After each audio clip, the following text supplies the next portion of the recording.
الحمد لله نحمده ونستعينه ونستغفره ونؤمن به ونتوكل عليه ونعوذ بالله من شرور أنفسنا ومن سيئات أعمالنا من يهده الله فلا مضل له ومن يضلل فلا هادي له وأشهد أن لا إله إلا الله وحده لا شريك له وأشهد أن محمدا عبده ورسوله أما بعد فإن خير الحديث كتاب الله وخير الهدي هدي محمد صلى الله عليه وسلم وشر الأمور محدثاتها وكل محدثة بدعة وكل بدعة ضلالة وكل ضلالة في النار.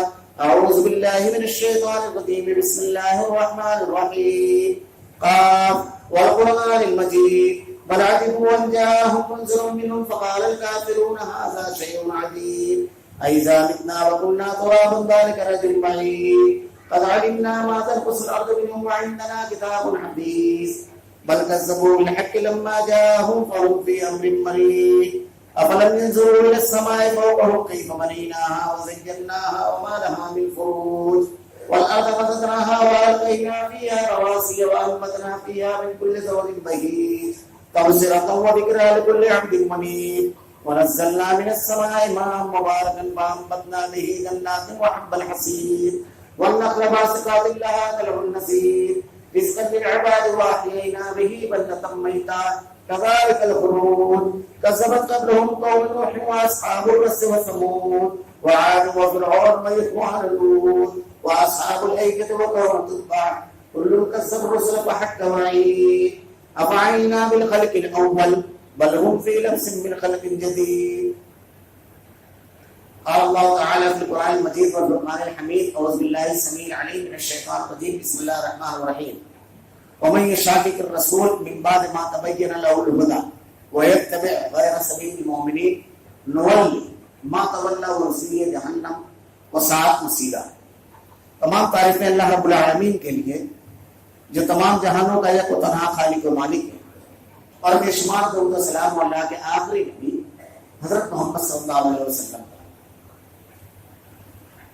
معزز حاضرین، اللہ رب العالمین نے اپنے بندوں کے لیے بالکل صاف وضاحت کے ساتھ یہ اعلان فرما دیا کہ جو ہدایت کی اور صراط مستقیم کی جستجو کرے گا، کوشش کرے گا، اس کے لیے رب العالمین ضرور راستہ کھولے گا. والذین جاہدوا فینا لنہدینہم سبلنا. جو لوگ ہمارے راستے میں کوشش کریں گے. علماء نے اس کی شرح بیان کرتے ہوئے لکھا ہے کہ ایک شرط اللہ نے لگائی کوشش کہ آدمی کوشش کرے گا تو اللہ کا یہ سچا اور پکا وعدہ ہے کہ اللہ رب العالمین ان کے لیے راہیں کھولے گا، سیدھے راستے کی طرف اس کی رہنمائی کرے گا. اور اسی کو مزید واضح انداز میں اللہ رب العالمین نے ارشاد فرمایا اللہ ولی الذین آمنوا یخرجوہم من الظلمات الی النور. اللہ مومنین کا ولی ہے جو انہیں ظلمات سے نکال کر روشنی کی طرف لے کر آتا ہے. اللہ ولی الذین آمنوا یخرجوہم من الظلمات الی النور والذین کفروا اولیاءهم الطاغوت یخرجونہم من النور الی الظلمات. اور جو لوگ طاغوت کی پیروی کرتے ہیں، طاغوت میں سب داخل ہے. اللہ رب العالمین کے علاوہ کسی کی عبادت کرنا، نبی کے علاوہ کسی اور کے فرمودات اور احکامات کو ماننا اور اس کی پیروی کرنا، کسی کے بھی طریقے پر چلنا، یہ سب طاغوت میں داخل ہے. ساری چیزیں اللہ اور اس کے رسول کے احکامات کے مقابل ان کے طریقے، ان کے منہج، ان کے ضابطے اور ان کے بتائے ہوئے راستے کے خلاف جو بھی ہے وہ سب طاغوت میں داخل ہے.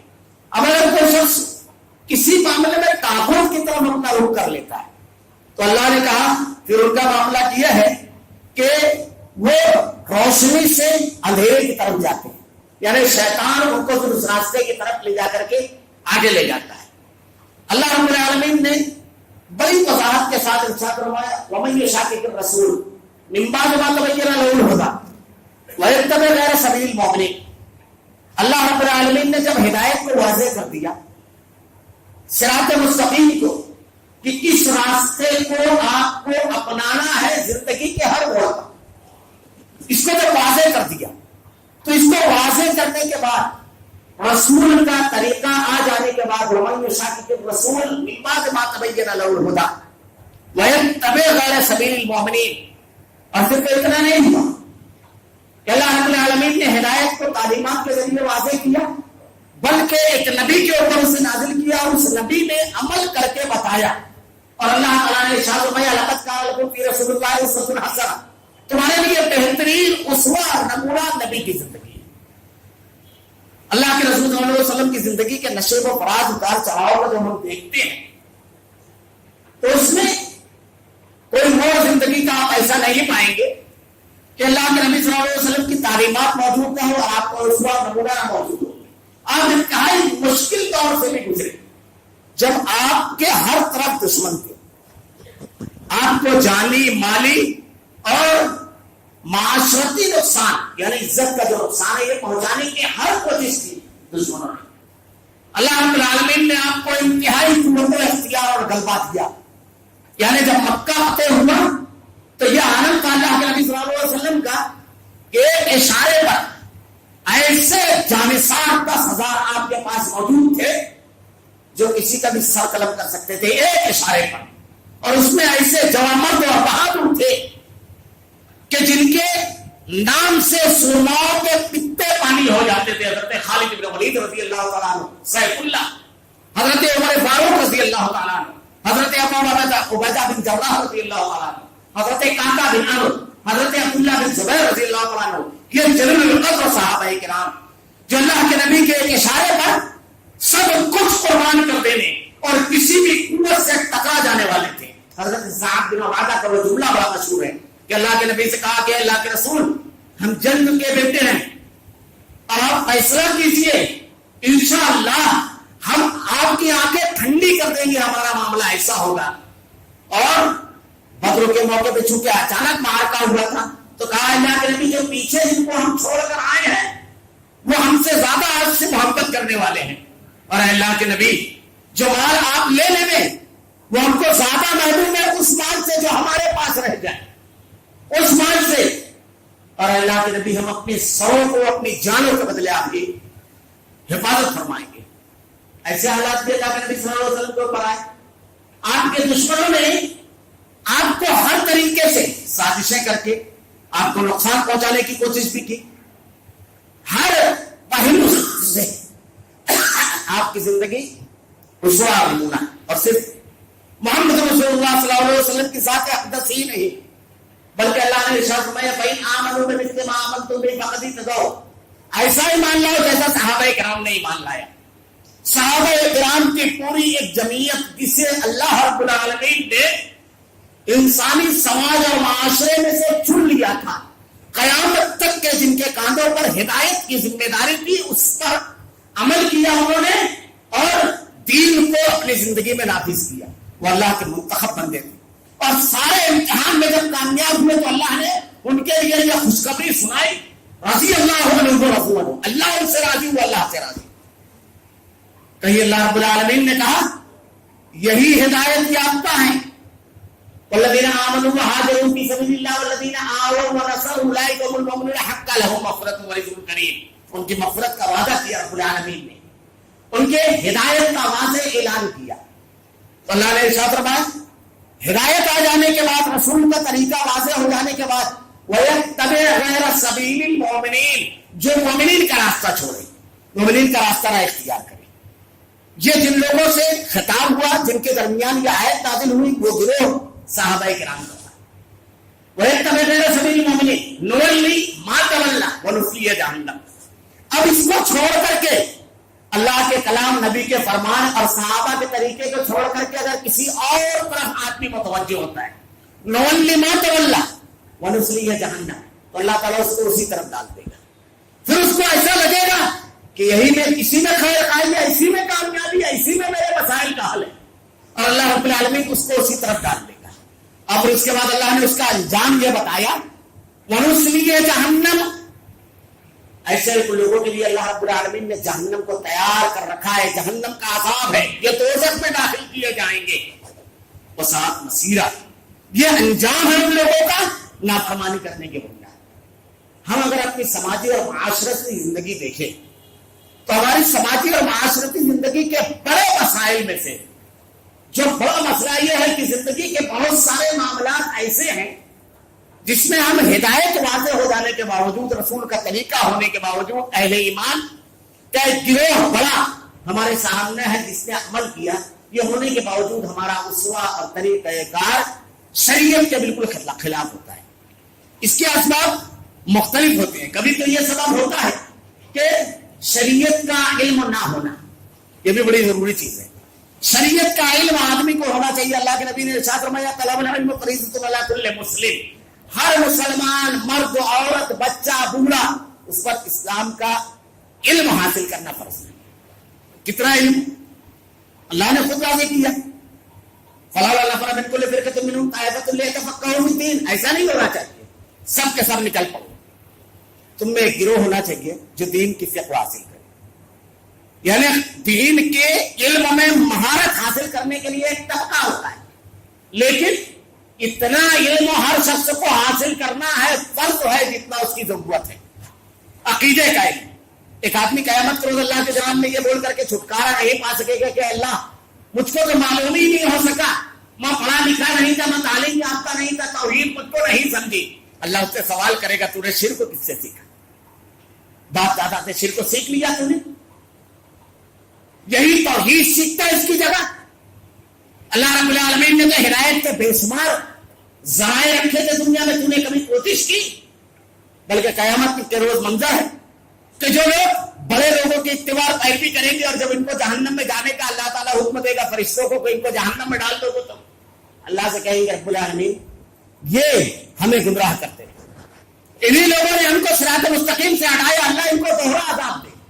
تو اللہ تعالیٰ ارشاد فرمائے گا تمہیں اور انہیں دونوں کو دوہرا عذاب ہوگا، اس لیے کہ تم نے ایک تو رسول کو نہیں مانا، میری تعلیمات کا انکار کیا، اور دوسرا میری تعلیمات کے مقابل ان کی تعلیمات کو مانا ہے، ان کو مقام اور مرتبہ دیا، تو تمہارا جرم کچھ کم نہیں ہے، اس لیے تم دونوں کو دوہرا عذاب ہوگا۔ وقالت لهم لاخراهم ربنا هؤلاء يضلون فآتهم عذابا ضعفا من النار قال لكل ضعف ولكن لا تعلمون۔ اللہ رب العالمین کسی کے اوپر وہاں ظلم کرنے والا نہیں ہے، بالکل واضح طور پر اللہ تعالیٰ نے فیصلہ فرما دیا ہے۔ تو کبھی کبھی سماجی زندگی میں یہ ہوتا ہے علم نہ ہونا ہوتا ہے، اس کی وجہ ہم نے دینی علوم کے معاملے میں اس کو حاصل کرنے کی جو کوششیں ہیں، اگر ہم صحابہ کرام کی زندگی دیکھیں تو حضرت عمر رضی اللہ تعالیٰ عنہ اپنے ساتھی سے انہوں نے پاری لگائی، جو ان کا کام تھا، کہا ایک روز میں آپ کا کام کر دوں گا، آپ میرا کام کرنا، ایک روز آپ میرا کام کرنا، اور جو خالی دن ہوگا ہم اللہ کے نبی کے پاس جا کر کے علم حاصل کریں گے، دین حاصل کریں گے۔ ہمارے یہاں خطبے کا معاملہ الحمدللہ بہت بڑی تعداد ایسی ہے جو اذان سے پہلے مسجد پہنچ جاتی ہے، نہیں تو بہت بڑی تعداد ایسی ہے کہ اسے معلوم رہتا ہے فلاں خطیب جو ہے وہ تو 10 منٹ لیٹ کرنا ہے، 15 منٹ، تو آج تو بالکل آخر وقت میں جانا ہے، جبکہ اللہ تعالیٰ نے کیا بیان فرمایا؟ دروس ایسی مجلس اہل علم کے پاس کچھ روز بیٹھنا، کچھ دیر بیٹھنا، اس سے علم حاصل کرنا، ایسی مجلسوں میں شریک ہونا، یا ایسے لوگوں کے ساتھ رہنا جو دین کا علم بتا سکے، جن سے رہنمائی حاصل کی جائے۔ صحابہ کرام کا علمی ذوق کیسا تھا؟ پوری ایک لمبی داستان ہے۔ حضرت ابو ہریرہ رضی اللہ تعالیٰ عنہ اللہ کے نبی صلی اللہ علیہ وسلم کے رات دن خدمت میں تھے، کثیر روایہ، سب سے زیادہ روایتیں ان کی۔ علم حاصل کرنا، معلومات لینا صحیح ذرائع سے، جتنا ہمارے اوپر ضروری ہے، نماز کا علم، روزے کا علم، وضو کا علم، حج کے لیے اگر اللہ تعالیٰ نے پیسہ دیا اس کا علم، زکوٰۃ کا علم، کاروبار اگر کر رہے تجارت، تو اصول تجارت کیا کیا ہے، کن کن چیزوں کا لینا، خرید و فروخت کرنا حرام ہے، خرید و فروخت کی کون کون سی شکلیں حرام ہے، یہ جاننا ہمارے اوپر فرض ہے۔ اگر ہم تعلیم و تعلم سے تعلق رکھتے ہیں، سماج میں کسی بھی طبقے سے ایک آدمی اگر حمالی بھی کرتا ہے تو وہ بھی اس کا علم حاصل کرے کہ اتنی اجرت لے لے جتنی اس کا محنت ہے، دھوکہ نہ دے سامنے والے کو، ورنہ اس کی کمائی جسے وہ جائز سمجھتا ہے وہ ناجائز ہے۔ اگر وہ دھوکہ دھڑی کر کے غلط ڈھنگ سے لے رہا ہے تو یہ تمام چیزیں بہت ضروری چیزیں ہیں۔ گھر کی زندگی ہم گزارتے ہیں، بیوی کے حقوق، بچوں کے حقوق، بھائی کے حقوق، پڑوسی کے حقوق کیا ہے، شریعت نے کیا کہا ہے، ایک تو یہ ہوتا ہے۔ اور کبھی یہ بھی ہوتا ہے جہالت کے ساتھ ساتھ لوگوں کی رویے رد عمل کی بنیاد پر، یہاں بھی جہالت رہتی ہے بنیادی طور پر، لیکن رد عمل کی بنیاد پر۔ میں نے پچھلے 2 ہفتہ جو جھاڑ بوک کے سلسلے میں جو خطبے دیے اس میں بے شمار واقعات اس دوران سامنے آئے کہ ہمارے معاشرے میں یہی چیز کہ اللہ کا اور اس کے رسول کا طریقہ چھوڑ کر کے جو معاشرے میں اور سماج میں جو جاری ہے، جو طریقہ کار اختیار کیا جاتا ہے، پہلی چیز جادو، اس کے سلسلے میں قرآن و حدیث میں دلیلیں ہیں کہ ہے، لیکن جادو کا جو معاملہ ہے یہ کس کے اوپر اثر انداز ہوتا ہے، اس کی تفصیلات بیان کی جا چکی۔ اللہ کے نبی صلی اللہ علیہ وسلم کے اوپر بھی جادو کیا گیا، آپ اس سے کس طرح بچے، اور اس کے پیچھے جو لوگ چل جاتے ہیں تو ہوتا کیا ہے۔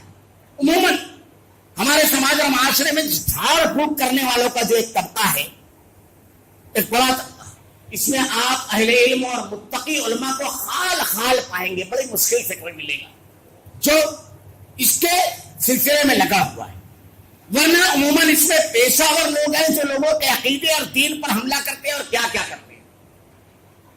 جو تعلیمات ہیں، جو چیزیں پڑھتے ہیں، شرکیہ کلام باقاعدہ پڑھتے ہیں، اس میں جو لوگ جادو سے اس کا سہارا لیتے ہیں، ان لوگوں کا معاملہ یہ ہے کہ ان کے پاس اگر آدمی گیا تو اپنا دین اور ایمان دونوں تباہ برباد کر دیا۔ کبھی کبھی ہمارے سماج اور معاشرے میں یہ ہوتا ہے کہ کسی کے یہاں چوری ہو گئی، کسی کا بچہ گم ہو گیا، کسی کے یہاں کوئی اور کام ہو گیا، اب اس کے لیے کچھ جھڑپوکے بیٹھے ہوئے ہوتے ہیں کہ وہ پڑھ کر کے بتا دیتے ہیں کہ فلاں جگہ ملے گا۔ یہ غیب کا علم ہے، اللہ کے علاوہ کوئی نہیں جانتا۔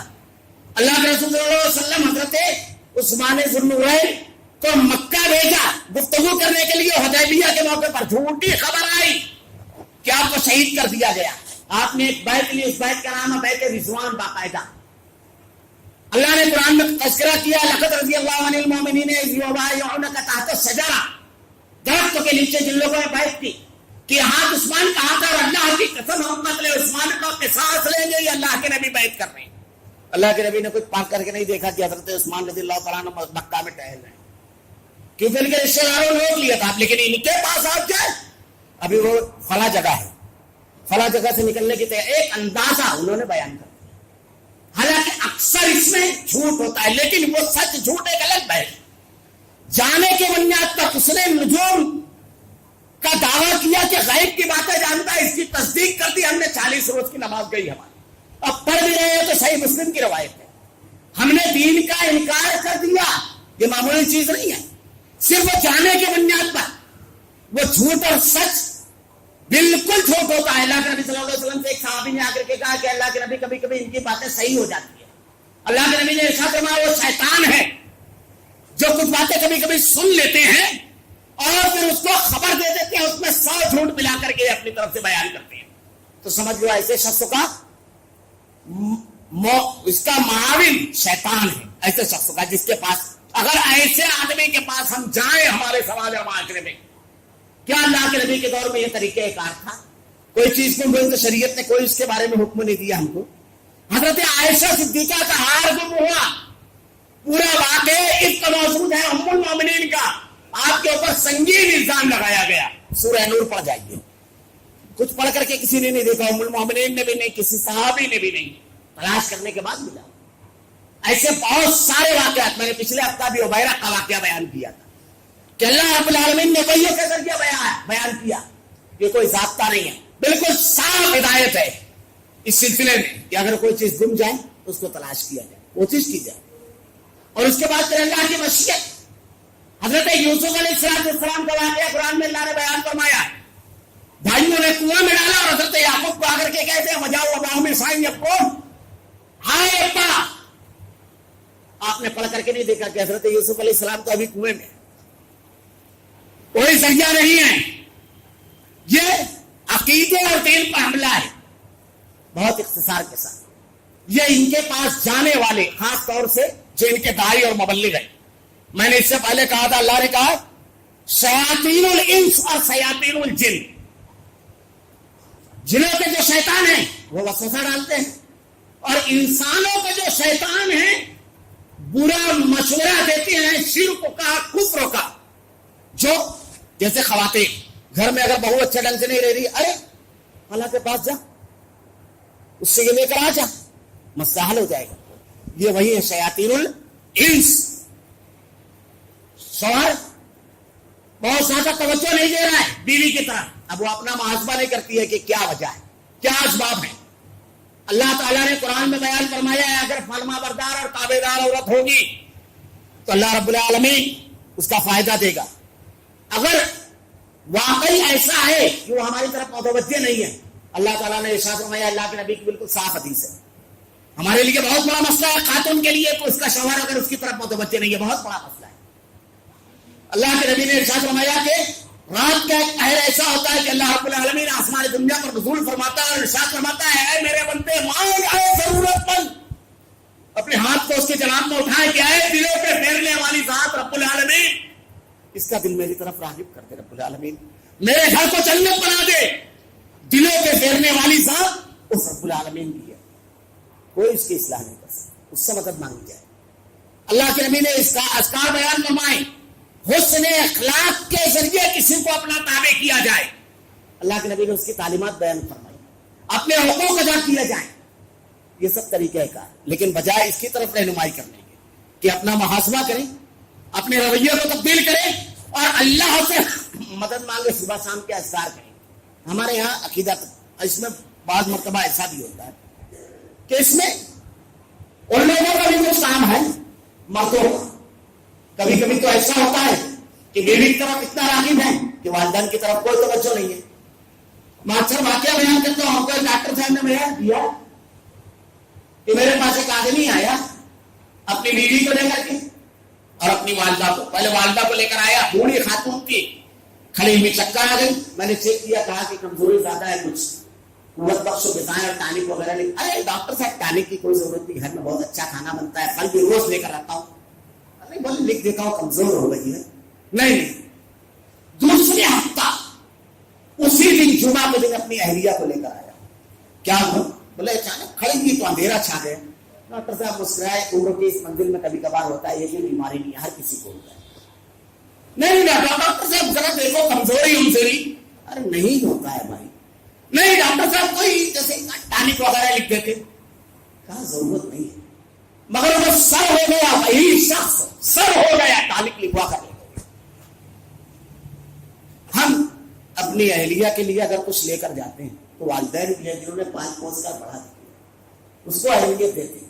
بے اعتدالی کبھی ہماری ہوتی ہے, پھر نتیجہ کیا ہوتا ہے؟